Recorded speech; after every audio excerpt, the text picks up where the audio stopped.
안녕하세요, 메셀프입니다. 오늘 이제 배워야 될 내용은 명제에서 마지막 강이고요. 일단 필요 조건과 충분 조건에 대해서 배워보고 그 다음에 절대부등식에 대해서 배워볼 거예요. 일단 지금 요 뒤에 있는 부분, 요 지금 마지막 강의에 있는 부분들이 저번 시간에 나왔던 명제에서 대우라는 부분이랑 그 다음에 지금 이 부분이 명제 단원에서 핵심입니다. 굉장히 이제 헷갈려서 그러니까 국어적인 내용인데 논리적인 내용 그런 내용인데 이 부분이 헷갈려서 틀려버리는 경우가 굉장히 많아요. 그래서 이 부분에 대해서는 제가 알려드리겠지만 여러분들이 스스로 공부하는 시간이 많아서 이제 스스로 이제 이걸 깨우치고 이해할 때까지 노력을 하셔야 되는 부분입니다. 이건 어떻게 도와줄 수가 없어요. 그리고 외워라고 얘기를 해도 제대로 외울 수 있는 경우가 잘 없더라고요. 그래서 최대한 여러분들이 외우기 쉽게 제가 예시를 들어 드릴 거고 또 거기에 대해서 이제 설명을 해 드릴 테니까 그게 정말 제가 할 수 있는 최선이에요. 그래서 여러분들은 그거를 가지고 좀 스스로 좀 학습을 꾸역꾸역 해주셔야 됩니다. 자, 일단 필요 조건이 뭔지 충분 조건이 뭔지 한번 알아보도록 하겠습니다. 일단 명제가 약간 연필로 쓰니까 지금 이게 번지네요. 살짝 번진다고 해야 되나? 빛 반사가 조금 심하네요. 빛 반사가 심하네요. 명제가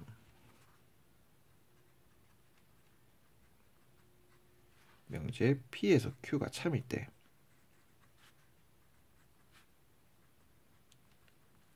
때 이걸 이제 우리가 기호로 어떻게 나타내냐면 참일 때는 이렇게 기호로 나타냅니다. 화살표 그냥 좀 더 두껍게 써준다 이렇게 생각해 주면 될 것 같아요. 이때 우리는 뭐라고 하냐면 참일 때 뭐라고 하냐면 P는 Q이기 위한 충분 조건이라고 얘기를 하고요. Q는 P이기 위한 필요 조건이라고 합니다. 자, 여기서 이제 여러분들이 헷갈리기 쉬워요. 정말 헷갈리기 쉬워요. 자, 잘 봐요. 이걸 이제 어떻게 이해하는지 제가 알려드리겠습니다. 돈으로 생각하면 좀 편해요. 돈. 저번 시간부터 해서 계속 돈 얘기가 나와가지고 조금 그렇긴 한데 돈으로 생각하시면 편해요. 돈으로 어떻게 하면 되냐면 얘는 빌려야 되는 사람이야. 그리고 얘는 돈을 주는 사람이야. 그래서 돈을 이렇게 넘겨주는 과정이라고 생각을 하면 조금 편합니다. 어떻게 생각하는지 한번 볼게요. P는 돈이 많아서 돈이 충분해서 Q한테 줄 수가 있어요. P는 돈이 많아서 Q한테 줄 수가 있어요. 그런데 Q는 돈이 필요했기 때문에 받아야 돼요. 이렇게 이해하시는 게 제일 좋아요. P는 돈이 충분해요. 그래서 줄 수가 있어요. 그리고 Q는 돈이 필요하기 때문에 받아야 해요. 이렇게 이해하시는 게 가장 편해요. 그래서 지금 이 모양을 봤을 때는 P는 Q이기 위한 충분 조건, Q는 P이기 위한 필요 조건이고요. 근데 또 이렇게 학생들이 이것만 외우다 보니까 어떤 일이 발생하냐면 이렇게 명제가 참일 경우에는 이렇게 생각을 해줘야 되거든요.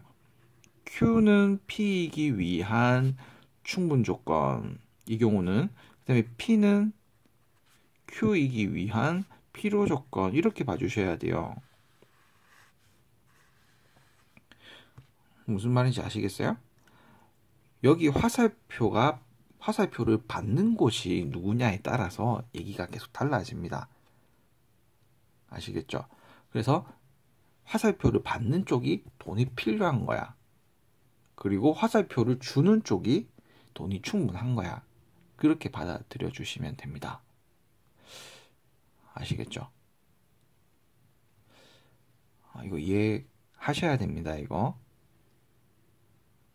그리고 이제 또 이런 부분이 있어요. P가 Q가 되는 게 참이고 Q가 P가 되는 게 참일 때가 있어요. 이것도 되고 이것도 될 때가 있어요. 그러면 이거는 P는 Q이기 위한 필요 조건, Q는 P이기 위한 충분 조건. 이 경우는 Q는 P이기 위한 충분 조건, P는 Q이기 위한 필요 조건이죠. 그러니까 서로가 다 맞아 떨어지는 거야, 이 경우는. 그래서 이런 관계에 대해서는 우리가 뭐라고 얘기를 하냐면요. P는, 이런 경우는 우리가 뭐라고 얘기하냐면, P는 Q이기 위한 필요 충분 조건이다 라고 얘기를 해줍니다. 물론 Q는 P이기 위한 필요 충분 조건도 맞는 말이에요. 그러니까 이게 둘 다 성립할 경우에는 우리가 필요 충분 조건이라고 얘기를 해준다라는 거예요. 여기까지 이렇게 이해하시면 편할 것 같아요. 그리고 지금 이 부분은 한 번에 이해가 안 되면 그거 다시 되돌아가서 이해될 때까지 좀 반복하시면 좋습니다. 그리고 제가 또 명제라고 하는 부분이 집합이랑 관계가 많이 있다고 얘기를 드렸는데, 그래서 이게 이렇게 될 수가 있어요.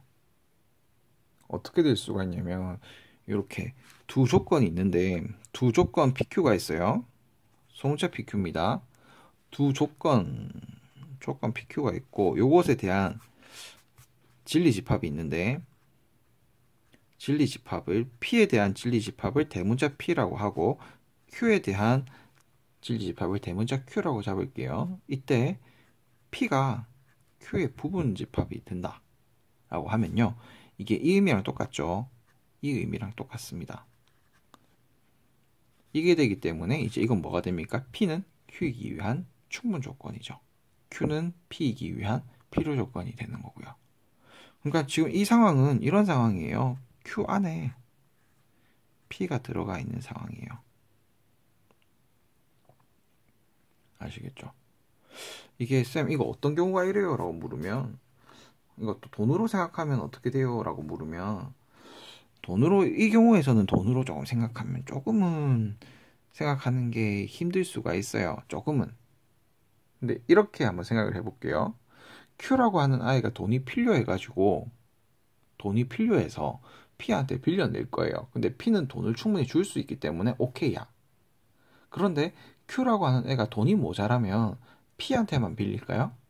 아니죠. 다른 사람들한테도 빌릴 수가 있죠. 그러니까 여기에는 다른 아이도 있을 수가 있는 거야. P 말고도. 그렇게 생각을 해주시면 편해요. 그래서 결국에는 지금 이 돈을 주고받는 걸로 해서 필요 조건과 충분 조건을 기억하시면 생각보다 편합니다. 생각보다 편해요. 그런데 만약에 여기서 이제 P랑 Q랑 똑같은 아이다 라고 하면은, P랑 Q가 똑같은 아이다 라고 하면은 이거는 필요 충분 조건이 되겠죠. 여기까지가 필요 조건과 충분 조건이에요. 보통 요 집합도 그렇고 명제도 그렇고 보통은 이제 요 단원적인 내용을 몰라서 틀리기보다는 그 기본기 쪽에서 나오는 그런 내용들 있죠. 그 내용을 몰라서 틀리는 경우가 대부분인데, 요 필요 조건과 충분 조건, 그 다음에 필요 충분 조건, 이 부분들은 그 내용을 안다 하더라도 필요 조건과 충분 조건이 헷갈리기 때문에, 그러니까 기본기 내용을 안다 하더라도 이 부분이 헷갈리기 때문에 틀려버리는 경우가 많아요. 그래서 정말 난이도가 처음 하는 분들, 그 다음에 좀 중하위권 분들은 이제 이 부분에서 좀 많이 좌절을 겪게 되는 부분이에요. 그런데 계속 꾸준하게 여러분들이 공부를 하시고 기본기 강의 좀 꾸준하게 좀 들으시고 하다 보면 많이 해결이 될 겁니다. 이거는 제가 지금 문제를 풀어줘도 여러분한테 크게 도움이 안 되는 상황이에요. 왜냐면 여러분들이 기본기가 안 되어 있으면 그거는 정말 진짜 재미없는 영화 보는 것보다 더 의미 없는 시간을 보내는 거거든요. 그래서 제가 말씀드린 것을 기준으로 해서 정말 그 기본기 강의 복습 쭉 해가지고 이제 이거 필요 조건과 충분 조건 플러스 해서 문제를 풀어보면 좀 이제 좀 풀리기 시작하는구나라고 느끼실 거예요. 자, 그 다음에 절대부등식을 이제 배우게 됩니다. 절대부등식. 지금 타임 리미트가 시간 제한이 7분 정도 남았기 때문에 상당히 빠듯할 것 같은데 그래도 한번 가보겠습니다. 절대부등식은 뭐냐면 어떤 상황에서든지 간에 이제 항상 성립하는 부등식을 절대부등식이라고 해요. 그래서 제가 거기에 대해서 몇 개 한번 보여드리도록 하겠습니다. 실수의 성질인데요. 실수의 성질. 만약에 실수가 뭔지를 모른다. 실제수 이거 실수가 수학 수체계 중에서 실수가 뭔지를 모른다. 그러면 제발 수체계 기본기 강의에 있는 수체계 강의를 보고 오세요. 자, 그러면 AB가 실수일 때 이런 거는 반드시 성립을 하게 됩니다. 1번 A가 B보다 크다라고 하면요.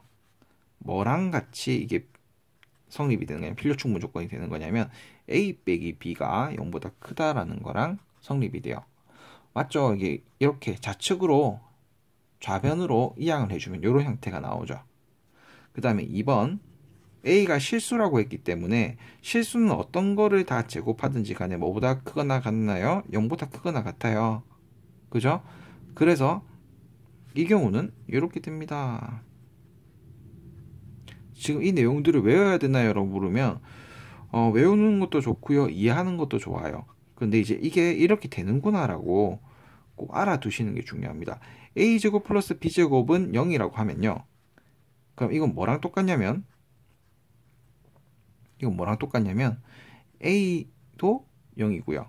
B도 0이라는 거랑 똑같아요. 왜냐하면 실수기 때문에 이거 하나가 마이너스가 나올 수가 없어요. 하나가 플러스가 나올 수가 없고 제곱이기 때문에. 그래서 플러스 만약에 2 빼기 마이너스 2였다고 하면은 될 수가 있는데 실수기 때문에 마이너스 2는 절대 나오지가 않아요. 그죠? 그래서 더했을 때 0이 되려고 하면 둘 다 0인 것밖에 없습니다.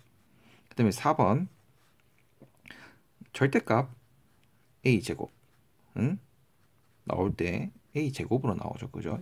결국엔 양수죠. 그죠? 나오는 건 실수기 때문에. 그 다음에 요렇게는요. 요렇게랑 같습니다. 어차피 이제 이렇게 되는 거니까 양수로 되는 거니까요. 그 다음에 5번 나중에 절대값에 대해서 잘 모르는 분들은 그 절대값도 기본기 강의에 있을 겁니다. 그걸 좀 확인해 주시는 게 굉장히 필요합니다. 그 다음에 전부 다 이제 양수라고 이제 주어졌습니다. 양수라고 주어졌을 때는 A가 B보다 크다라고 하면요.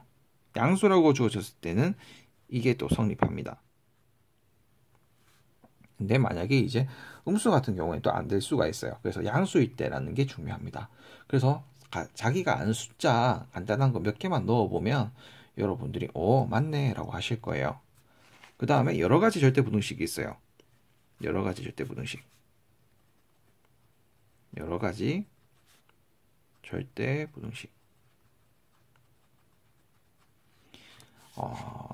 일단 보도록 하겠습니다. 1번 A제곱 두 실수고요. 실수 AB가 있는데 A제곱 마이너스 AB 플러스 B제곱은 일단 무조건 0보다 크거나 같아요. 크거나 같습니다. 그런데 같은 표시는 제가 지금 다른 색깔로 표시를 할게요. 등호기 때문에. 여기서 어떻게 얘기가 나오냐면 단 등호는 이 등호 있죠. 등호는 A는 B는 0일 때만 성립합니다. 그러니까 A랑 B 0 넣으면 다 0이 되죠. 요 0이 되죠. 중요합니다. 그 다음 이제 배우게 되는 게 산술 기하 평균이라는 게 나오는데 산술 평균이 있고요. 그다음에 기하 평균이 있어요. 산술 평균이 있고 기하 평균인데 이렇게 보시면 됩니다. A가 0보다 크고요. B가 0보다 클 때 이용할 수 있는 방법이에요. 아무렇게나 쓰면 되는 방법이 아니고요. 이때 2분의 A 플러스 B. 이걸로 우리가 뭐라고 하냐면 산수 평균이라고 하고요. 그 다음에 이게 뭐보다 크다라고 얘기를 하냐면 크거나 같냐라고 얘기하냐면 루트 AB랑 이제 비교했을 때 크거나 같다라고 하고요. 여기도 등호가 들어갑니다. 등호가 들어가고 단 등호는 A랑 B가 같을 때만 성립합니다. 그래서 이거는 이제 우리가 최대값, 최소값 같은 거 구할 때 많이 써요. 최대값, 최소값 구할 때 많이 쓰는 겁니다. 그래서 최대값, 최소값을 묻는 문제가 나왔다. 그러면 산수평균, 기하평균을 이용하는 게 좋습니다. 요게 기하평균이라고 했습니다. 그죠? 그래서 이거를 조금만 응용하면 어떻게도 쓸 수 있냐면 A 플러스 B가 2루트 AB보다 크거나 같다라고도 표현을 할 수가 있는 거겠죠. 그 다음에 이제 내신을 준비하시는 분들은 이 부분도 같이 공부해 주셔야 됩니다. 물론 수능 공부하시는 분들도 마찬가지긴 하겠지만 특히 내신 하시는 분들은 이거 좀 주의해 주셔야 돼요. 이 부분은 자주 볼 수 있는 식은 아니에요. 절대값 A 더하기 절대값 B는 크거나 같다. 뭐와 비교했을 때 절대값 A 플러스 B와 비교했을 때. 그리고 여기도 이제 단이 붙습니다. 단 등호는 A, B일 때 성립한다. A, B가 곱했을 때 0보다 크거나 같을 때 성립한다라는 얘기입니다. 이 3번 같은 내용이 실제로 자주 빈출이 되진 않아요. 그런데 한번 탁 나왔을 때 좀 이제 하는 게 중요하고요. 그래서 제가 이걸로 단원은 마치는데 이거 마치고 나서 2번이랑 3번씩 있죠. 거기에 대해서 한번 증명을 해드리도록 할게요. 1번 같은 경우는 어차피 집어넣으면 다 아는 거기 때문에 오케이 해버리고 2번이랑 3번은 왜 그렇게 되는지 제가 한번 보여드리도록 하겠습니다.